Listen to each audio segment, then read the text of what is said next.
12 years. 4,380 days of silence so heavy it felt like a burial. For over a decade, the iron gates of Kidal were not just closed. They were turned into a definitive tomb for the forces of division, a strategic stronghold where foreign interests whispered orders behind the veil of local shadows. But today, the silence of the Sahara is broken. It is shattered by a roar that does not come from a single throat, but from the collective soul of a continent. Captain Ibrahim Traoré stands today not merely as a commander, but as a living bridge between a glorious past and a sovereign future. We are witnessing the Kidal siege victory, a moment where the maps drawn in blood by colonial architects are finally being erased by the ink of African dignity. This is the restoration of a pride that was stolen, an awakening that is shaking the boardrooms of the world's most powerful financial capitals. Do not look away. What comes next may change how we read the map of the world forever. If you believe in these stories of resilience and justice, give us your love, leave your thoughts in the comments, and subscribe to continue this journey together. It is through your support that the story of our dignity remains unchained. Imagine the quiet streets of Kidal, once the jewel of the Sahel, where the air was once filled with the wisdom of scholars and the songs of traders. For 12 long years, that air was stagnant, poisoned by a proxy war that treated our brothers and sisters like pawns on a global chessboard. Why is it that the international community only begins to scream for peace and humanitarian corridors the moment an African nation finally begins to win? This battle is for the very soul of our soil. It is for the gold that rightfully belongs to our children and the history that belongs to our elders. This is the Ibrahim Traoré revolution in its purest form, a refusal to be a guest in one's own home, a resounding declaration that the lion is no longer in the cage. For our brothers and sisters in the diaspora, from the bustling streets of Harlem to the quiet porches of the American South, this story is your story. You know the weight of a stolen legacy. You know the pain of being told that your history is a tragedy when, in truth, it is a triumph of endurance. When we speak of Black history, we are not talking about a closed book in a dusty library. We are talking about the living, breathing defiance of the Sahel. The spirit of the Mali Empire, the wisdom of Timbuktu, and the wealth of Mansa Musa did not vanish into the sands. It waited. It waited for a generation that refused to beg for a seat at a table that was built with their own timber. Look at the hands of Aminata, a grandmother in Kidal, whose face is a map of 80 years of Sahelian sun. For 12 years she kept a small earthenware jar buried beneath the floor of her kitchen. Inside was not silver nor gold, but a piece of fabric, the national flag. She buried it to keep it safe from the boots of those who sought to divide what the ancestors had joined together. Every night, she touched the earth above it, a silent prayer for the day the desert would echo with the footsteps of her own children. That day has arrived. This Sahel sovereignty revolution is not just a military maneuver, it is the exhumation of a nation's soul. The combined armies of the Alliance of Sahel states, Mali, Burkina Faso, and Niger, have achieved what many in the air-conditioned offices of Paris and Washington thought was impossible. They have ended a siege that was designed to be eternal. They have proven that AES strategic autonomy is not a dream, but a destiny. But as the flags are raised and the tears of joy water the dry earth, we must ask, what was the price of this dawn? To understand why this victory feels like a miracle, we have to talk about the night the soul of a nation was almost sold for 30 pieces of silver. We have to talk about the poison that was poured into the well of our trust, and the betrayal that almost turned this triumph into a tragedy before the first shot was even fired.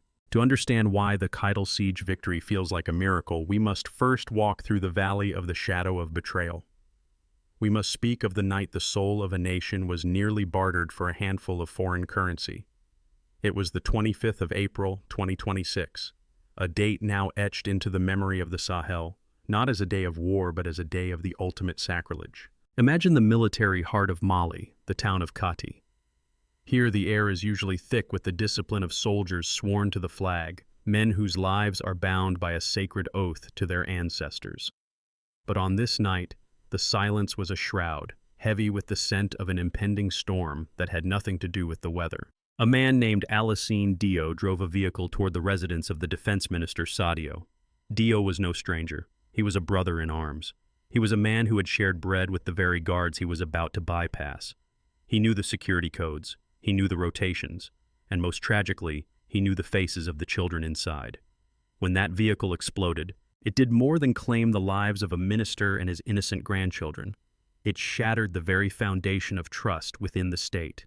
It was a cold, calculated strike designed to prove that the sovereignty we fight for could be decapitated from within.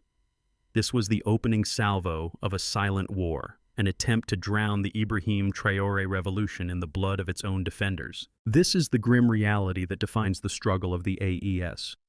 They are fighting a war on two fronts, against the shadows in the desert and against the wolves wearing the skin of sheep in their own hallways. When investigators pulled Dio's phone from the wreckage, they found a digital spiderweb. It was a map of treachery that stretched from the barracks of Bamako to the air-conditioned offices of politicians who spoke of patriotism while lining their pockets with the silver of external masters. This was the work of the fifth column, internal traitors working for external architects to ensure that Africa remains a house divided against itself. They sought to prove that AES strategic autonomy was a house of cards, waiting for a single spark to collapse. For the elders of our community, this betrayal is a familiar sting. Let me tell you about Musa. Musa is a 60-year-old retired sergeant living in a small, dusty house on the outskirts of Bamako. His body is a landscape of scars, earned over 30 years of service under the sun. When the news of Kati reached him, Musa sat on his porch for hours, staring at his old military cap with tears of iron in his eyes. For men like Musa, the uniform is not just cloth, it is a vow. He told his neighbors that in his day, a soldier's word was his life. He watched with a heavy heart as some of the younger generation replaced their honor with the hollow promise of Western bank accounts. Musa's pain is the pain of every elder in the African diaspora who has watched their homeland be stabbed in the back by its own children. It is the tragedy of a continent tired of being sold for parts. This betrayal was not random. It was perfectly timed.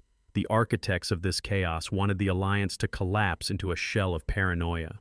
They wanted the leaders to turn on each other, to trigger a witch hunt that would dismantle the military from within through fear and suspicion. They wanted to prove that an independent Africa is an impossibility because we are our own worst enemies. They wanted the world to believe that the red earth of the Sahel could only produce thorns, never roses.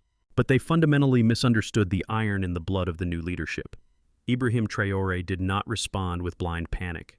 He responded with a cold, calculated fury that turned the betrayal into a catalyst for purification. He understood a fundamental truth of the road to sovereignty. You cannot win a war against the shadows if you allow those shadows to live in your own house. The investigation moved with a speed that shocked the international community. They did not just arrest the soldiers, they followed the money. Because a betrayal of this magnitude is never free. Someone, somewhere, signed the check that paid for Alassane Dio's silence and his suicide mission. As the troops began their march north toward the final liberation, men like Musa finally put their uniforms back on, if only in their hearts. They saw that for the first time in 60 years, the people in charge were hunting the wolves instead of feeding the sheep to them. Yet, as the investigations deepened, a new and more terrifying question emerged. If a single night of violence in Kati cost the lives of a minister's family, how deep do the pockets of the enemy truly go? We are talking about high-end communication gear, satellite links, and a supply chain that crosses oceans. If the soldiers in the Sahel are the ones dying, who are the ones profiting in the boardrooms of the world's financial capitals? The trail of blood from Kati did not end at the border. It led directly into the heart of a global banking system that treats African lives as mere entries in a ledger of loss. But as the dust settles on the streets of Kidal and the internal traitors from Bamako are finally brought into the light, a much larger and darker reality begins to surface.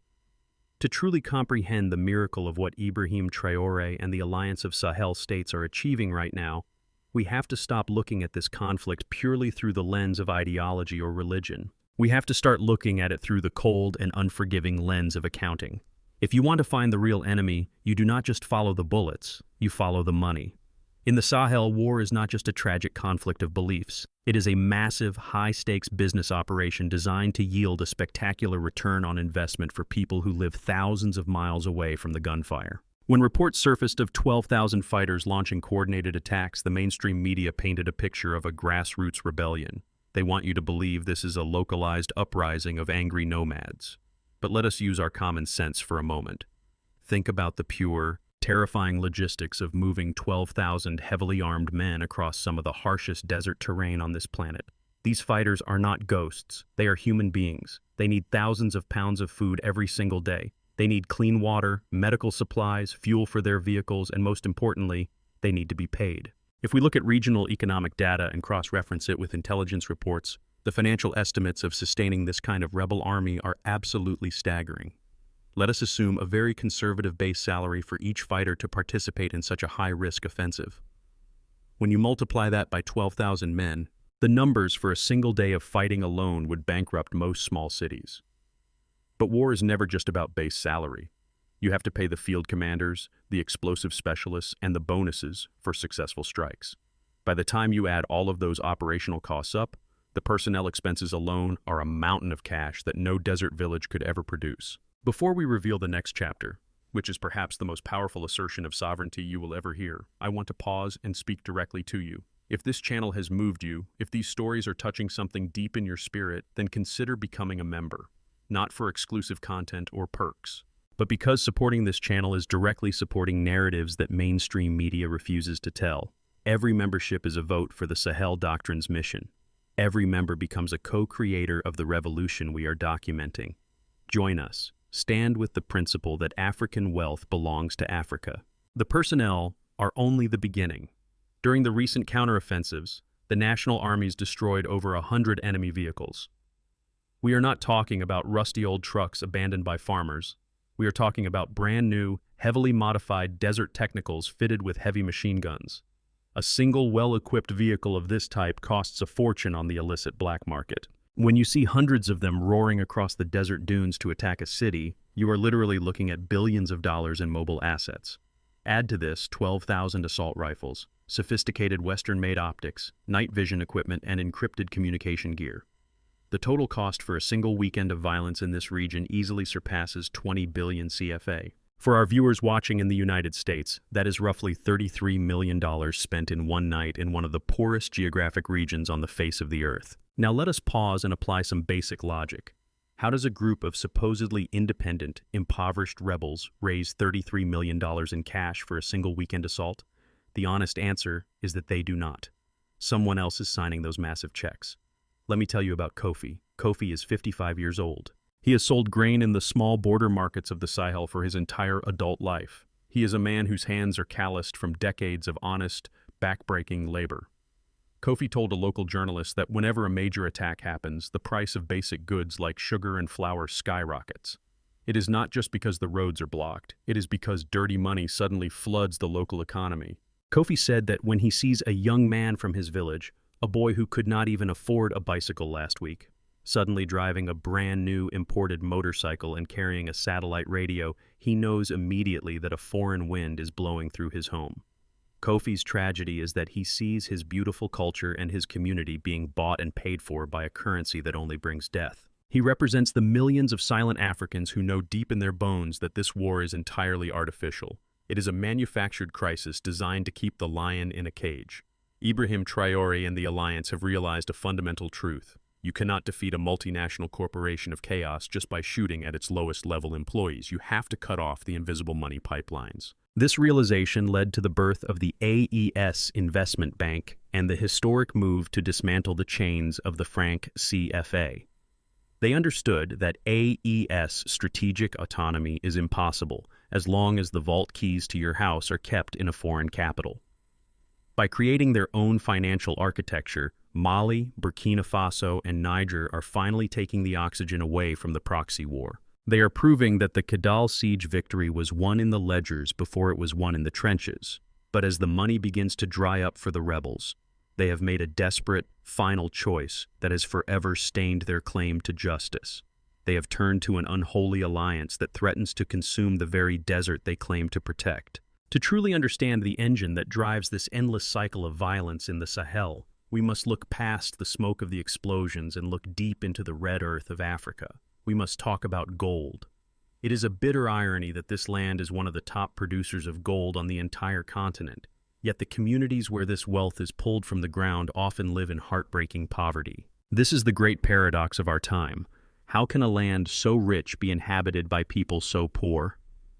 The answer lies in a sophisticated, nearly invisible pipeline that turns African sweat and blood into global profit while simultaneously funding the very rebels that the Ibrahim Traoré revolution is now dismantling.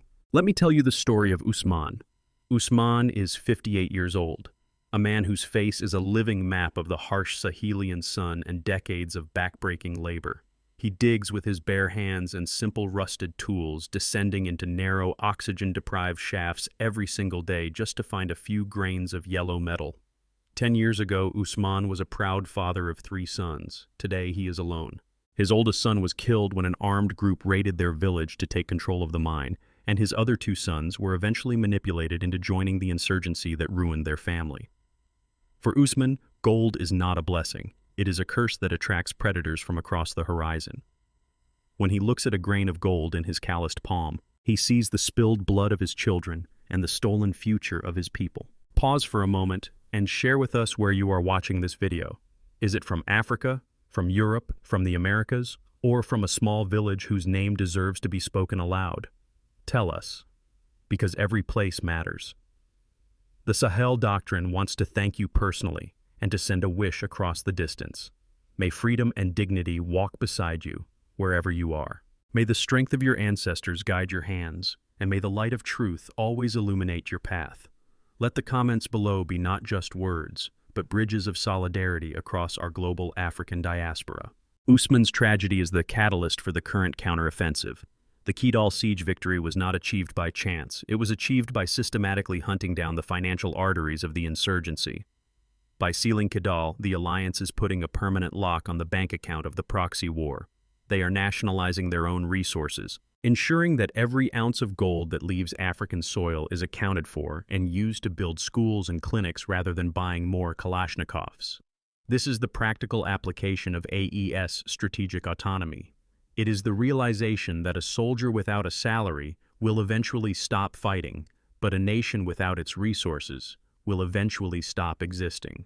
But as the pressure of the encirclement turned Kidal into a pressure cooker, we witnessed something far more significant than a military shift. We witnessed a moral suicide.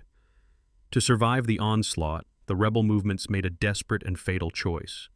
They formed what many across Africa are now calling an unholy alliance, operating side by side with notorious extremist groups. This was the moment the movement lost its soul.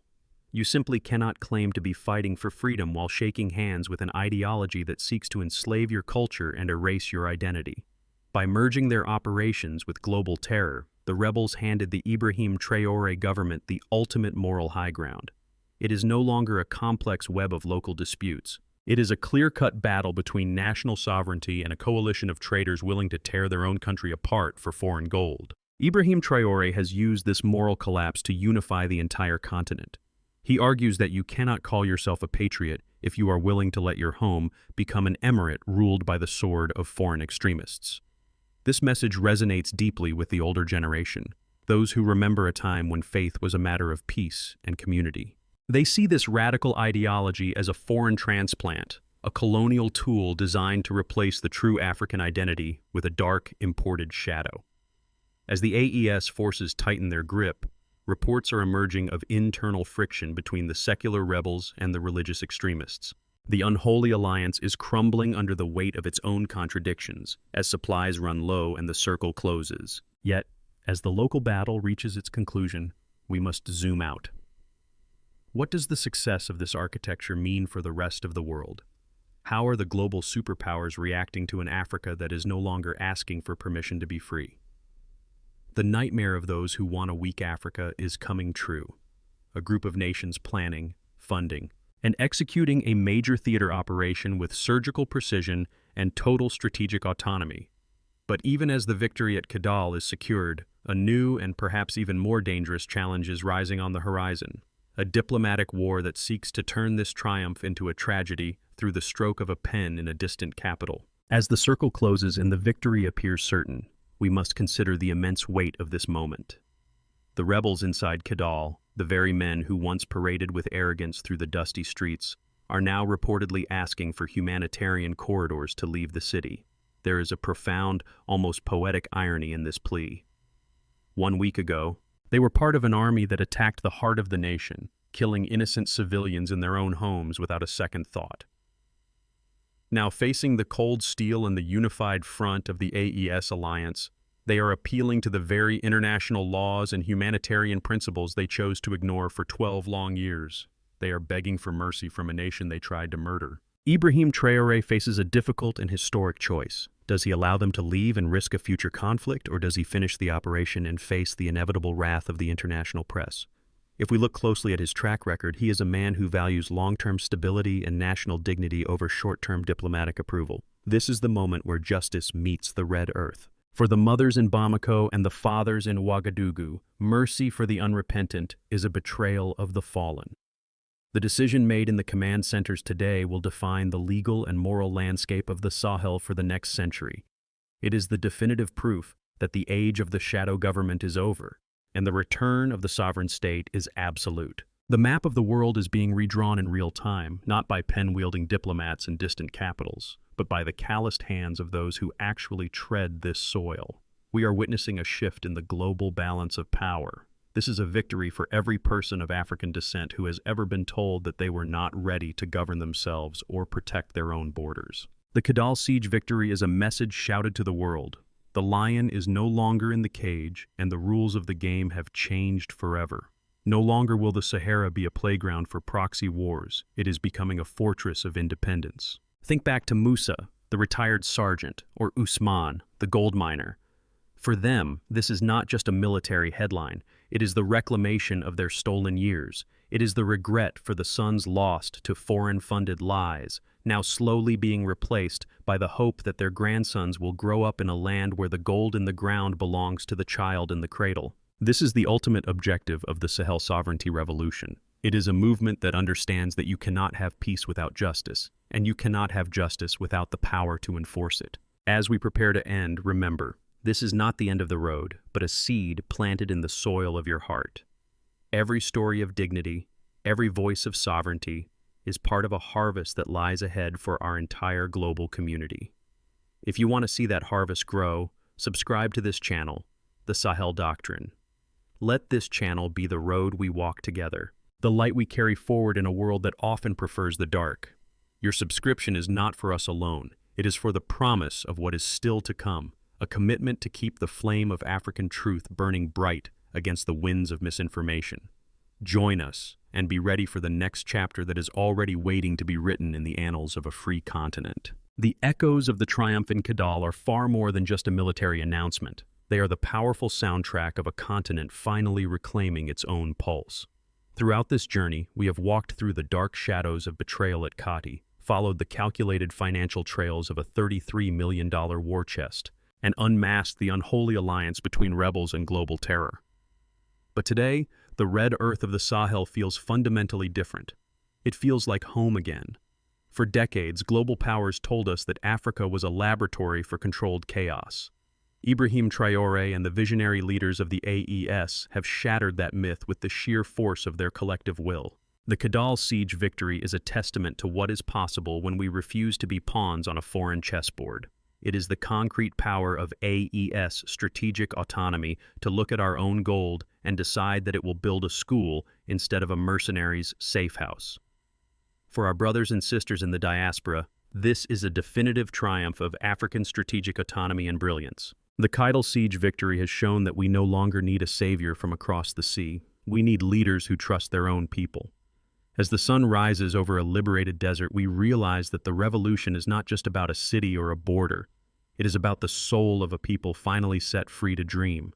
The lion is out of the cage, the harvest is near, and for the first time in centuries, Africa is dictating its own terms to the world.